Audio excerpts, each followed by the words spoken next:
Of our modern PPTQ, that's preliminary Pro Tour qualifier. We're going to have 7 rounds of modern action coming at you with a cut to top 8, and the winner of the top 8 gets an invite to the RPTQ. That's regional Pro Tour qualifier. If we like them, we'll even let them ride with us. That's right. I'm your host, Zachary Creamer, and today with me I've got the Connor Sloan, Earth's Factory himself. Say hello, Connor. That's good, people. So we've got a good one here for you. We got Eric Shoopman on Infect versus Jason Morgan on Blue-White Miracles. So Miracles is one of the decks we were talking about in our little pre-game. It's one of the top decks of the format right now. It's the Jace control deck.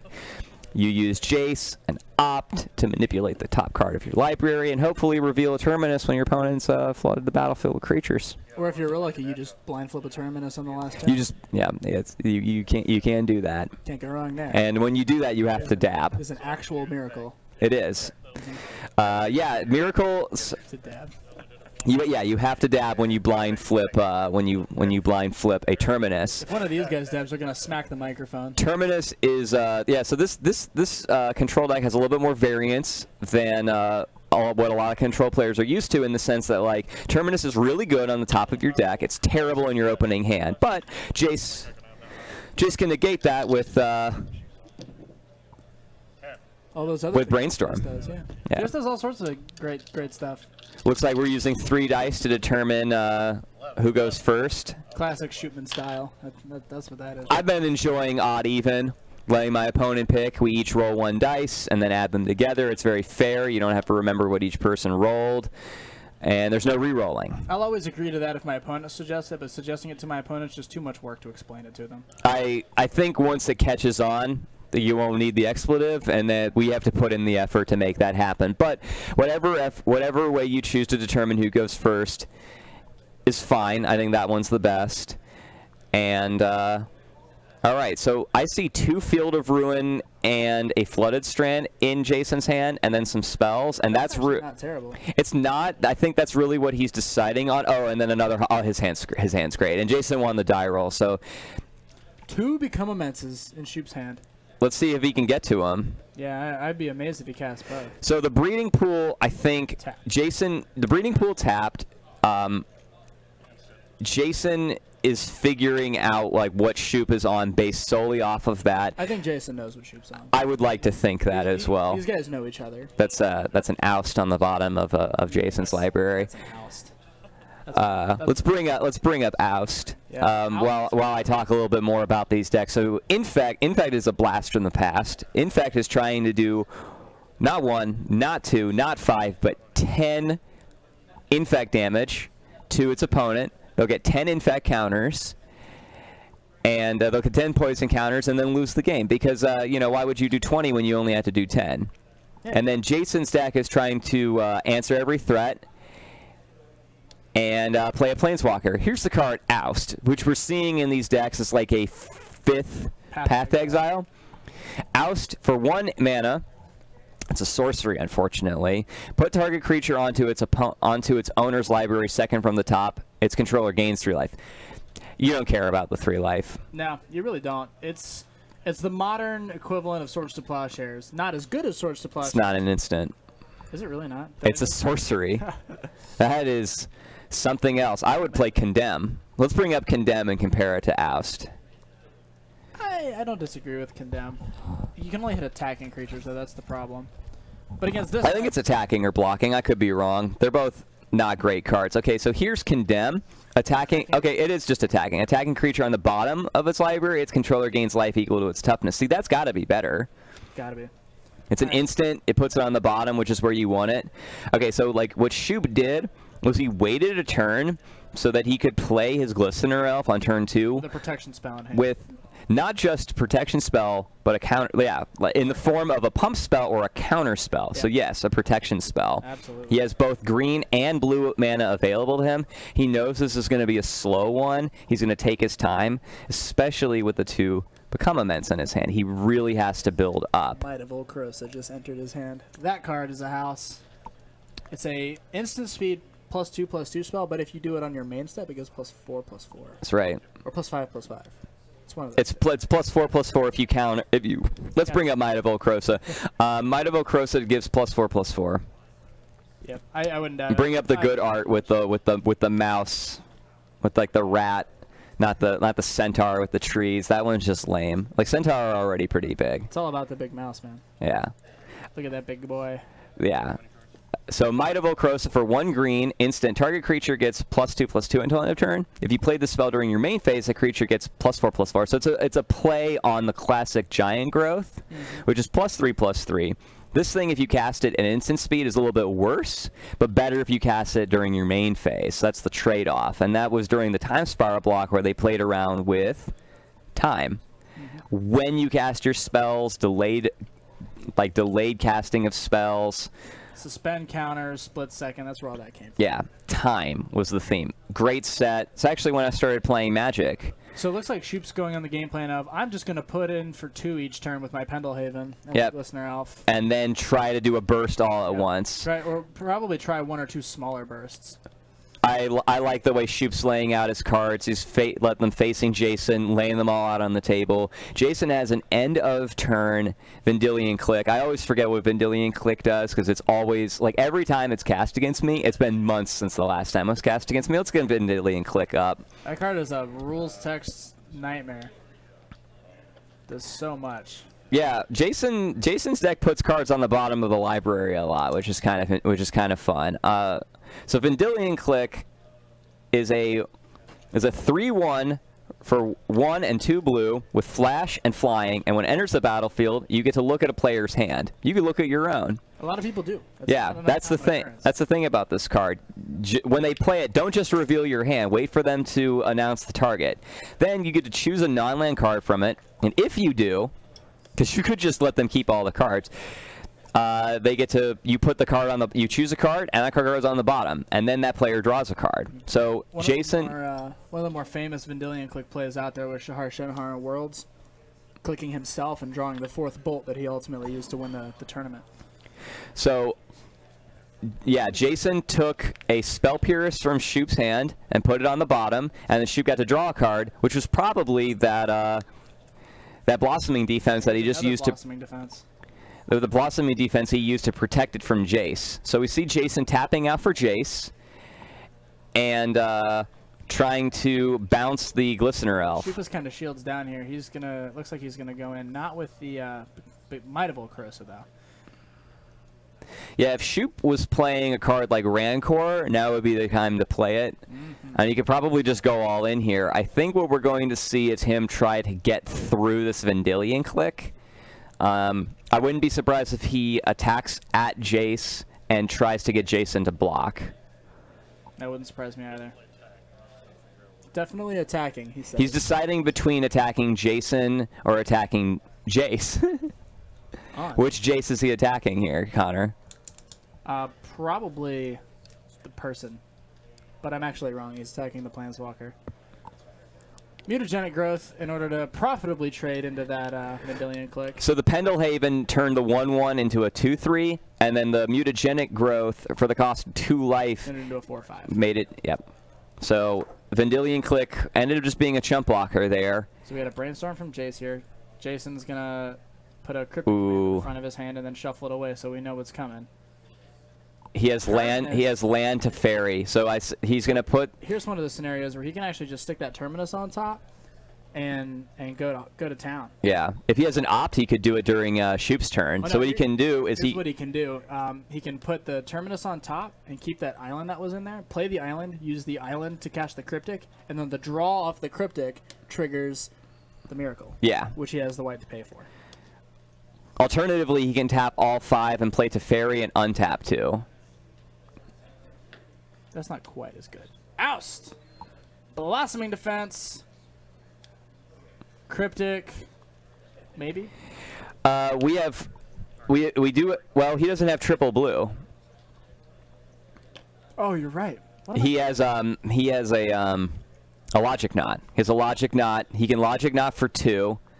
But Jason can, but Shoop can pay that. So he's going to have to Logic Knot for 3 by tapping one of the Field of Ruin.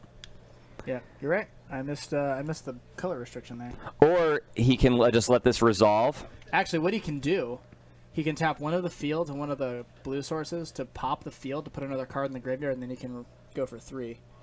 Netting the same and fixing one of his colors, take out the Pendlehaven.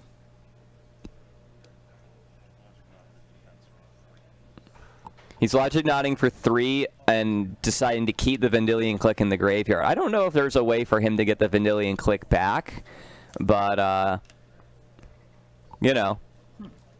Yeah, that's interesting. He's deciding to keep the Vendilion Click in the graveyard, potentially for value later. I can't really think of a way for him to get Vendilion Click back, but maybe he has a way to shuffle it into his library or just get it back somehow.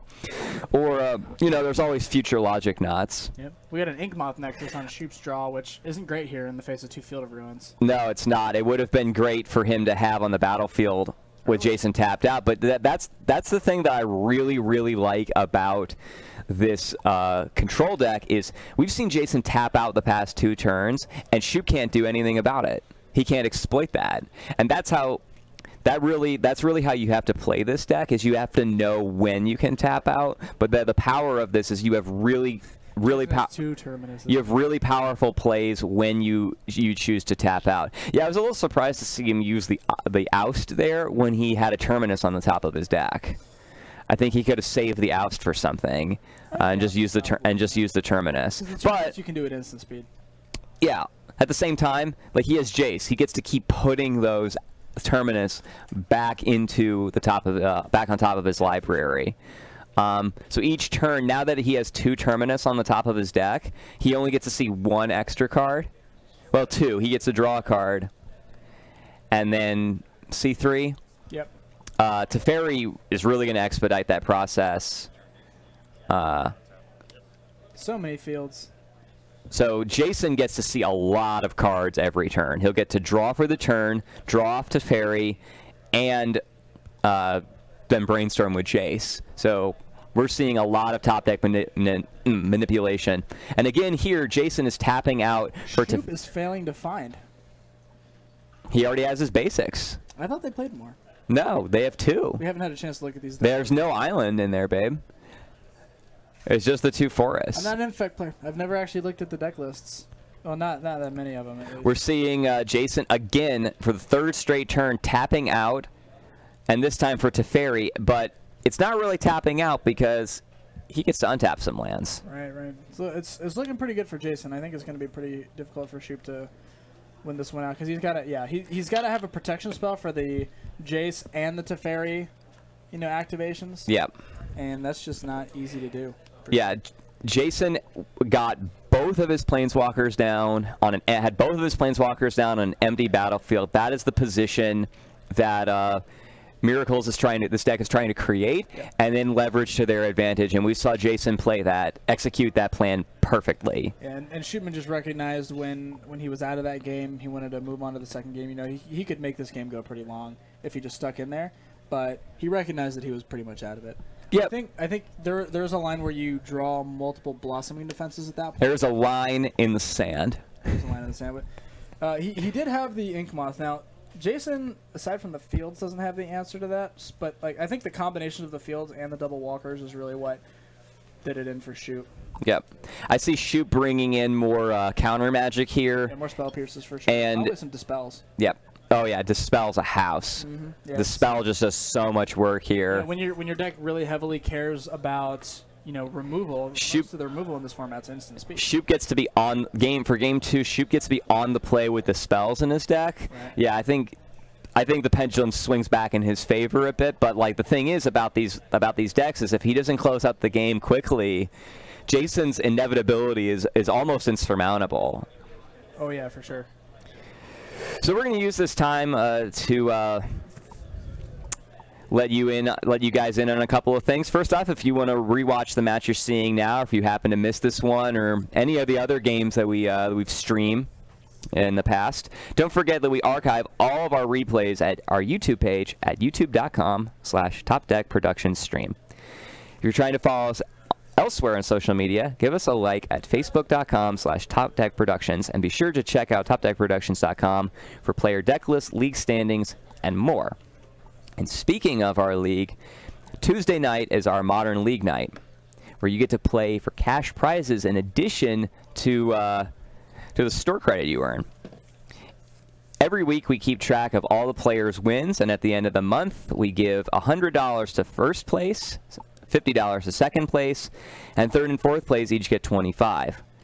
So if you live in the Greater Cincinnati area and you're looking to put your money where your mouth is when it comes to playing some Magic, that's Modern specifically, should come check it out. Come on down, we'll be happy to have you. Participants, if you'd like to participate, you have to be a minimum $5 patron at patreon.com/TopDeckProductions, or you can sign up on the website, which is topdeckproductions.com, and it works. I signed up last. Well, the one on the website definitely works. I signed up over the weekend last weekend, and then when I was here on Tuesday, Jake told me he got my payment. He told me he didn't know that it worked or not until I did that. So it definitely works. And yeah, the league's a lot of fun. We get a lot of we get a lot of good players. The competition here is thick. So if you're looking to jump from if you're looking for like a nice little buffer between regular REL and competitive, like the event is held at regular REL, but the competition is such that it feels like a PPTQ or an IQ in a lot of ways. You play against good decks, good opponents. So it's actually really great for practice. So I would honestly recommend coming out on Tuesdays and getting in on our league. I mean, who doesn't like cash prizes? I wish I could come.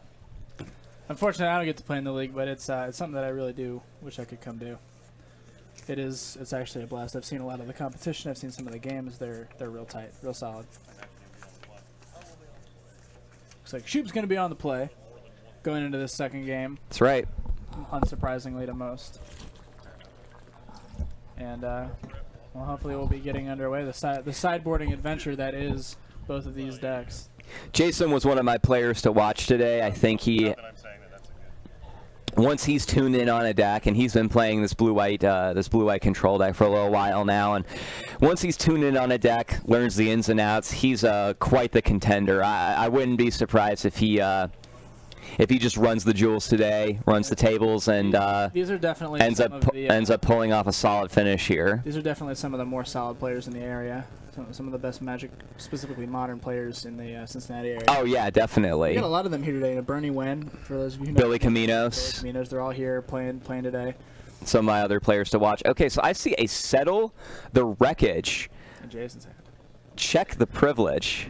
Yeah, spells idiot. In Jason's hand. Let's get Settle the Wreckage up. Settle the Wreckage. Ladies and gentlemen, we have a Settle. Man. That's exciting. Settle the Wreckage is a new one. It's from Ixalan. It's a play on the old Wrath of God. Settle the Wreckage for 2 and 2 white, instant speed. You don't get Wraths at instant speed a lot. Exile all attacking creatures target player controls. It's a one-sided Wrath. That player may search his or her library for that many basic land cards, put those cards into play tapped, and then shuffle their library. People are calling it Path of God or Wrath to Exile. Path to Exile. Yeah. It's good stuff. Yeah, it's card, especially here. It basically just nullifies Shoop's protection spells because you can't use them on it, obviously. The Spell Pierce is his only way out.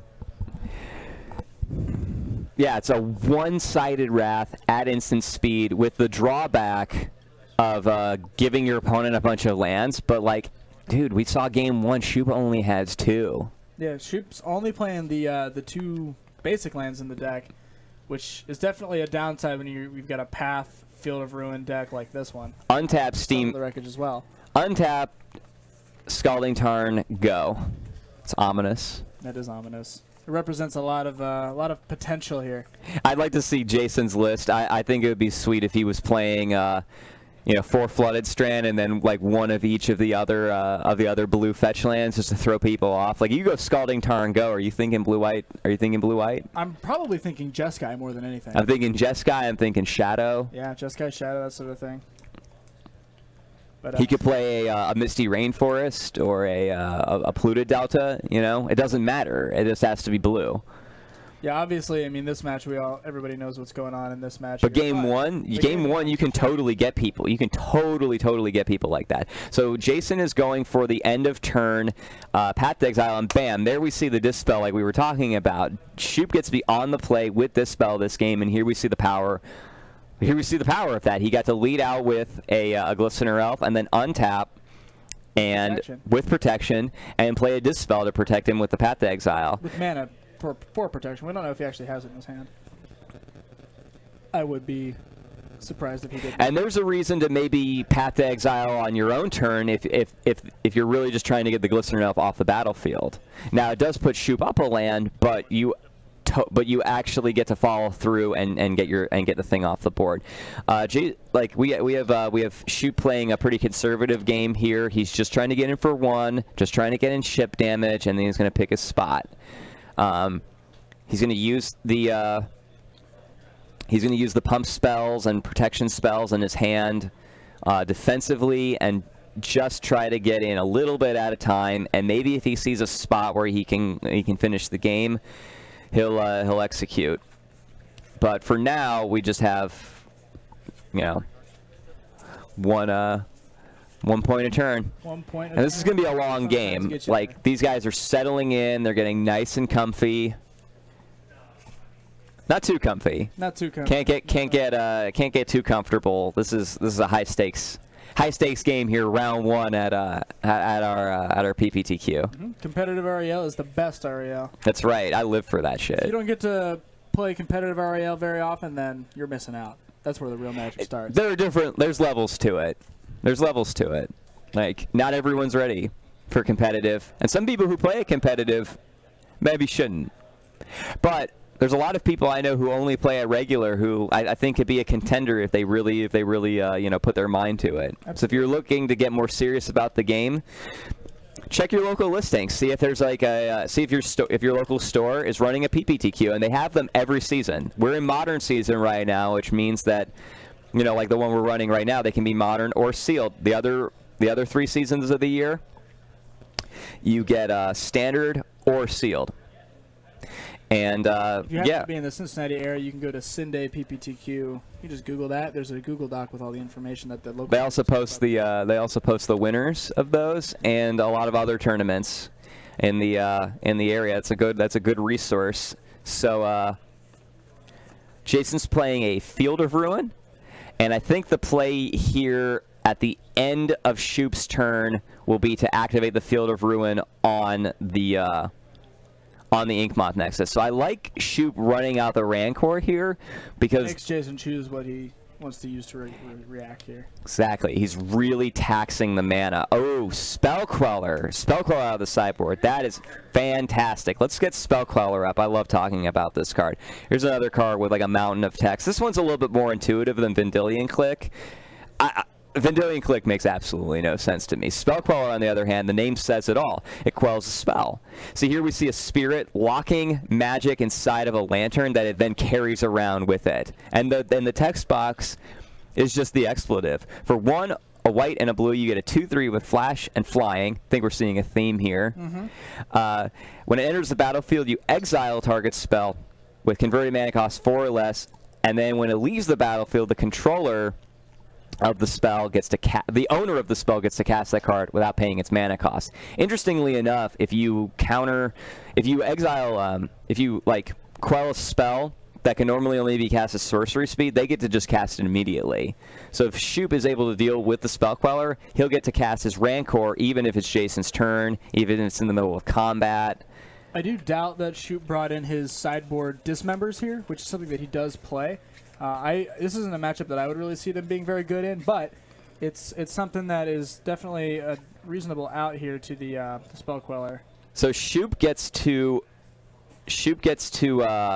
pump his guy, and then what's really interesting about here is if he kills the Spell Queller, he'll get the Rancor back immediately. We see Jason opting here. He's going to try and find a path, a negate. Man, it'd be really great if he could get that Terminus back on the top of his library. But, yeah. Spell Queller is quite the card. It exiles a spell instead of countering it, which is cool. There we go. There we got the negate with the cool. Fill up the yard. with the cool Jace fanboy art from the Vault Jace. I like the border. Dual deck Jace versus Jace. Yeah, it's a good one. Still waiting for that one. Jace versus Jace. Does everything, saves everybody. Mm-hmm. I'm not a big fan of the art on the Jace one, just because I'm not a big fan of the character. But I do like the border that comes with the The border on those is pretty unique. I'm looking forward to some of the other Planeswalker sets they put out in the future, like a Chandra or like a Gideon or an Ajani one, especially Chandra, though. My girl Chandra. Really good design space for the border for those, just to really exemplify. There's a lot of design space for the border in Magic in general. It's something that they have been more and more so playing out. The Magic Man Sam over at Ristic Studies has a really great video called Borders, where it goes over the entire history of Magic the Gathering from the perspective of the border changes they've done over time. If you have time to check that out, I really recommend it. It's quality video over there. So now we see Shoop getting to swing with his little 3-1 over there. Really trying to close this game. Doing an extra 2 Infect each turn. Yeah, 3 Infect each turn is really solid. What it really comes down to is, Burn tries to play Lightning Bolt every turn. This is a Lightning Bolt every turn, but it's actually kind of for 6. Yeah. Because you only have to get to 10, which is insane, honestly. So it's a reason why we're probably not going to see Infect again, but who knows? Chances are we're going to be going back to New Phyrexia sometime in the next year or two to deal with the Phyrexians once and for all. We all know that Karn dug up your boy Karn dug up the Sylex. Golgothian Sylex to blow up to take to Phyrexia to blow up. Basically, to blow up Phyrexia. A little bit of lore for you. So it's possible that we'll get more Infect cards, but I really doubt it. And here we see Shoop. Shoop has picked his spot. He's decided, all right, you know what? I'm gonna go for it. He's just going all in. He's going all in. +6/+6. Jason has 2 Infect. If Jason can't answer this, the game's over. Jason is gonna go for the Settle the Wreckage. Does Shoop have an answer? Tapping out for it. Ooh, he's gonna read it. He's got he knows what's going on. He's got to read it. We all know what it does. Shoop knows what it does. But Shoop, we're playing for the money here. We just want to make sure we know what's going on. That's right. Yep. So he announced his Rancor trigger. It's gonna go back to his hand, and he's gonna go get his second basic. That's right. Now, Rancor doesn't really work very well with Inkmoth Nexus, and that on the end of the turn it'll fall off, but it'll still go back to the hand. Yeah. So it's fine. It's fine. It's okay. Like it's just not what you want to be doing until you go off with it. Yeah. So there we saw Shoop not playing around Settle the Wreckage. We really wish he had like another Dispel, like his second Dispel there. Yeah. Second Dispel, he wins the game. Spell Pierce would have gotten there. Yep. And now he draws it. That has got to be tilting for him. Like, he needed that Dispel last turn, and he had the game. Shoop just needs another creature. He's going to make Jason fire off the Field of Ruin here, most likely. Yeah. But he has a... I think he... If Shoop plays his cards right... if Shoop plays his cards right... I think he can get in for a decent chunk here, because what he's going to do... He'll Rancor, and then Jason can fire off the Field of Ruin, and Shoop has a Vines of Vastwood. So we have we've got a judge call. I'm sure it's about the Rancor on the land when it falls off. Yeah. So he's going to target it. And land that I've targeted with this effect becomes an invalid target. What happens is what Okay, he's asking about the ability on Field of Ruin. So basically, Jason's question to the judge is, if I target a land with my Field of Ruin ability, with the Field of Ruin ability on the stack, if the land that is targeted becomes hexproof, what happens to my ability to search my library? And the answer is, I didn't hear the judge, but I know the answer. The answer is, the ability will have no legal target and will become countered by game rules and will no longer resolve. Which means that neither player gets to search. The vernacular for that is it fizzles. Kicked. I want to see a kicked Vines here. Shoop going all in. A kicked Vines here is probably just the game. Oh, not a kicked Vines. Dispel. Dispel! Not a kicked Vines, but... But he held up the Dispel mana. Yep. Which is going to ultimately save his creature, blow up Jason's land, and get in for damage. Yep, Jason goes to 5 here. The Rancor is going to go back to the hand, and Shoop has to invest 2 mana every single turn just to do 3 Infect. He has to activate the Inkmoth Nexus and pay the Rancor, but Jason only has 3 lands. Shoop drew another Inkmoth Nexus, which he'll surely play this turn, and fire up that one. Stick Rancor on it yet again. Snapcaster. What are we snapping? Path. Snap path the land. Snap path the land. And this is no bueno because Shoop is in fact out of basics. He could have got, yeah. And with the Rancor on the stack, it's gonna counter it. He loses the Rancor, loses the Inkmoth Nexus, and now just has an Inkmoth Nexus. So snap beats. That's what I'm talking about, boys. Jason is at 5 poison at this stage in the game. So what that means is Shoop just needs 1 really good pump spell draw to wrap this game up. Nice and pretty with a big bow. And Jason's got a 7-turn clock here. Absolutely, yeah. Taking Shoop down from 14 to 12. 6 more attacks on the with the snappy there. Close this game. Honestly, I wouldn't be surprised if that's what happens. If we see another Vendilion click or another snap, Jason can expedite the process. But right now, sometimes it comes down to snap beats. Right now, I think he just needs to keep playing conservatively. There's another Field of Ruin to take down the Inkmoth Nexus. His answers are just lining Shields up are down. In perfect order. Just do it, Jason. Just do it. Just get him out. Get it done. Was that another Inkmoth Nexus? That was a white card. Apostle's Blessing. That's right. Let's get Apostle's Blessing up. It doesn't work on Field of Ruin, unfortunately. But it is. You can make it a creature and then use it, right? Yeah, you can. Yeah. But it gives protection from a color or from artifacts. Doesn't. Yeah, it cannot protect him from the Field of Ruin. So here's Apostle's Blessing. For 1 and a Phyrexian mana. So for 1, target artifact or creature you control gains protection from artifacts or from the color of your choice. So for 1, it's just another protection spell. That's all. But this one is what's interesting about this one is this one lets you attack past blockers. So it's a little bit of like Vines of Vastwood and a little bit of a Distortion Strike. Absolutely. So it's not a bad one-up. It kind of fills that role. Jason to declare blocks here rather than just pro-bluing to get through with the Apostle's Blessing. And then casting the Apostle's Blessing so that his guy doesn't die. Oh, the Dryad Arbor. And I like that he has the... No, it wasn't... Landfall. Oh, okay. It was a Groundswell. I thought it was a white card for some reason. Must have been the glare. So we have Shoop digging out his Dryad Arbor.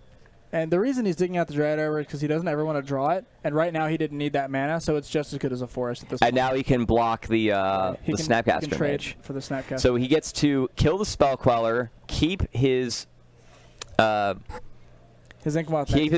Nexus, and then he can potentially block the Snapcaster Mage with the Dryad Arbor. But all of this is negated when Jason does that. No more fancy stuff. Which I guess he could have done last turn. Well, he could have done that in response to the Groundswell, really. Yeah. And then he would have kept he would have still had a Spell Queller. Any reason for him not to do that then? I'm not really sure. I think Shoop was empty-handed at that point. We don't know Jason's hand either. He might have just been wanting to save things. I looked like he was tapped out to play. He was tapped out for the Queller. Yeah, okay, so that was on okay. So using the Field of Ruin to take down the Inkmoth Nexus. He did that on his turn. Okay, that makes sense. Jason wouldn't lose a Spell Queller for no reason. Jason knows what's going on. Is Shoop getting feisty with the Dryad Arbor? It's getting there. I like it. When your back's against the wall, you gotta play to your outs. Sometimes you just gotta attack with your lands, man. I've seen the Infect deck win with just regular damage. That is a sideboard plan they can do in the form of Tarmogoyf, Kitchen Finks, Or lately, Geist of St. Traft. There's Geist of St. Traft, and there's also Invisible Stalker. Invisible Stalker is a solid choice too. I do know for a fact Shoop is playing 4 Invisible Stalker in his sideboard. Invisible Stalker. Let's get Invisible Stalker up, just so we can talk a little bit about this hot sideboard tech. I was talking to Eric before the match. He was just like running down his list with me, just gathering his thoughts, thinking out loud, that sort of thing. So and he was like, "Should I be playing these? I think I should be playing these." And I just watched him jam 4 Invisible Stalker. So here's Invisible Stalker. Invisible Stalker is a 1/1 hexproof unblockable, and then you just pump him. You just go for the regular kill. Like, your cards are as efficient or more efficient than lightning bolts. You're getting +4/+4 for 1 card. Exactly. Yeah, it's real solid. I mean, the Invisible Stalker is just basically uninteractable. Jason's hand is stacked. He has a Teferi. He just put back Terminus. Well, yeah, dude. They'd always have Teferi. He has a backup Jace. This is the 3rd deck that suffers from never didn't have it syndrome. He is only taking damage in the increments of 1. Since we clarified it. Actually, no. I mean, increments of 2. Well, I've touched for the Dryad Armor. Okay, all right. Yeah. They're just clarifying Eric's life total now. Yeah, there was a little bit of a discrepancy. Yeah, and to add in, I want to see Jason tap those 5 basics for the Teferi and then untap 2 of them. There it is. There's the full-handed tap. I think Shoop's just going to scoop here. He's being a good sport and playing it out. But now Jason gets to untap 2 of those just to hold up Cryptic Command, and we see the game more or less end with the same board state as before. Jason has both of his key planeswalkers, and there are no creatures on Shoop's side of the battlefield. Just Cryptic it.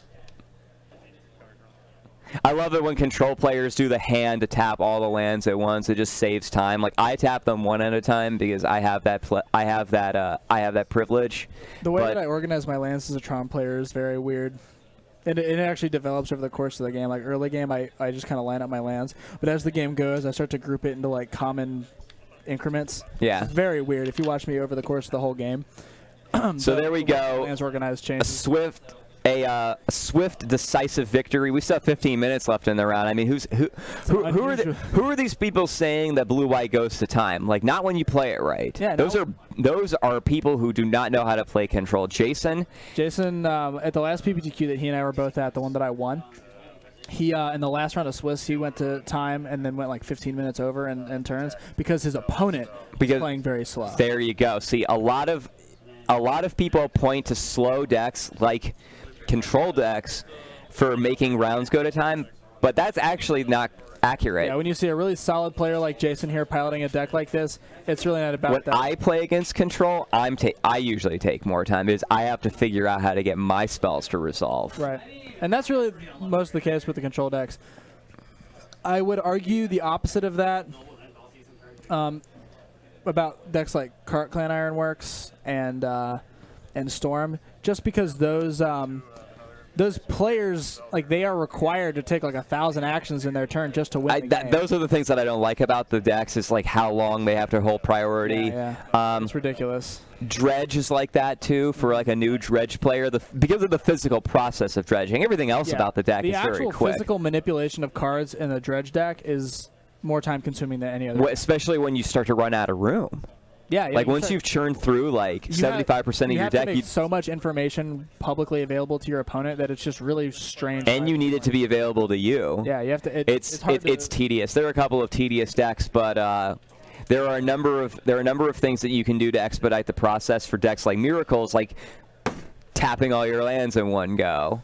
With the big, you got to do the turbo stuff. You got to slap the table. Hope you guys are hearing that at home. So that'll do it for round 1. Yeah, we saw just Jason play an excellent game of Magic. Good on him. Hopefully you all get to see him again in the finals. Hopefully. I want to put him on every round, but that's not what we're gonna do. We're rooting for Jason in the booth. We're gonna go out and see what else is going on. See if we can bring you guys some more interesting games of Magic. We'll have a better assessment of the field going into round 2. And we'll be back soon. Stick around for some more modern action.